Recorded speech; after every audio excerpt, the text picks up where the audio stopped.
Alright, no more laziness, no more excuses, here it is. A few times in the last month and a half I have made reference to the fact that I am traveling to Nepal this Friday. Now, I'm going with the Global Volunteer Network, which is based in New Zealand, in partnership with Volunteer Service Nepal, which is in Nepal, and my purpose in going is to teach English. But my purpose for going and my real reason for going are not necessarily the same thing. So this is the really condensed version. A while ago, a friend of mine asked the question, what do you hate? I thought it was a very interesting question because when people are trying to figure out what they're going to do with their lives, the question that they always ask themselves is, what do I love? But I really believe that that one question helped me figure out who I was and helped me change the course of the rest of my life. In the 3 minutes he gave me to answer that question, I answered ignorance. I hate ignorance. And in the 3 years since giving that answer, I've come to realize that that is absolutely true.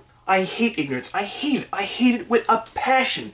And I hate it first and foremost in myself. But in addition to hating ignorance in myself, I hate ignorance in the wider world. It's one of the reasons that I want to become a writer, because I trust myself to go out into the world and eliminate the ignorance that is within me. And then with my freshly minted worldview, I want to share what I've learned with the people around me so that they, if they care to, can eliminate ignorance in themselves. That is what Nepal is all about, and that is what this vlog is all about. Project Sagarmatha is a project where I am intending to go to Nepal and continue vlogging while I'm there, seeking the answers to the questions that kind of come up to me while I'm in Nepal. Now, I have a few things written down as to where to start with my, cultural exploration of Nepal, but I can't ask all of the good questions. For example, last night I went out for a coffee with a friend of mine named Brian, and Brian has had a bit of an interest in Gurkhas for the longest time. If you don't know, in 10 seconds, Gurkhas are a group of people within Nepal, and they are renowned for being amazing warriors. About 200 years ago,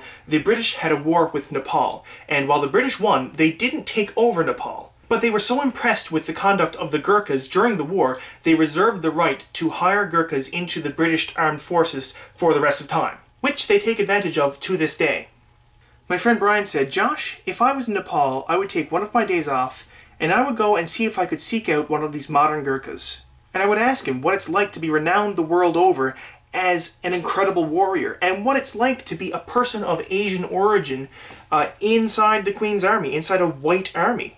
And now that I think about it, that is a very good question. I would not have thought to seek out a Gurkha, and I would not have thought to ask those questions. But I think I might make an effort to do that when I get to Nepal.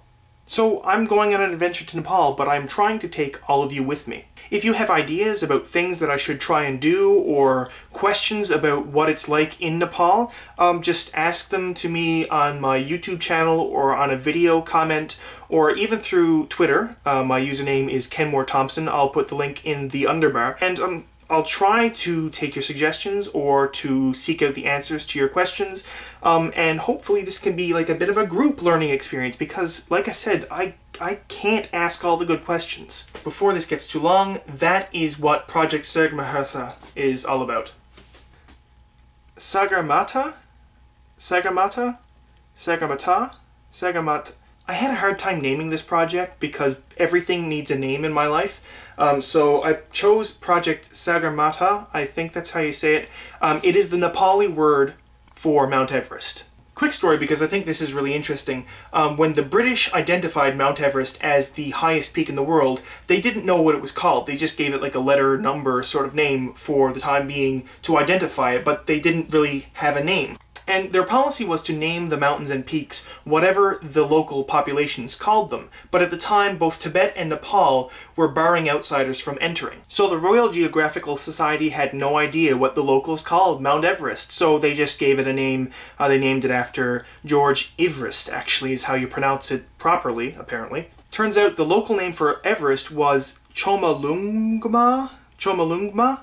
I know I'm pronouncing all of these horribly. Thing is, that is a Tibetan name. But in the mid-20th century, when the government of Nepal was trying to solidify their national identity, they decided that they couldn't use the Tibetan name because that wouldn't be very Nepali. So they named it, I'm going to read it off my computer so that hopefully I get it more or less right. Sagarmatha. That's one of the things I'll look up when I get to Nepal.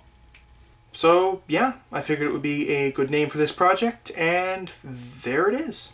So that's it from this video. I'm not quite sure if I will be able to get one in before I leave on Friday, but I will probably get one in while I am in transit to Nepal. Maybe I'll upload one in Heathrow or Mumbai if they have free internet or something like that. And I will see you later. And yeah, comments, questions down below, or just send it to my Twitter, which is in die Underbar. Bye.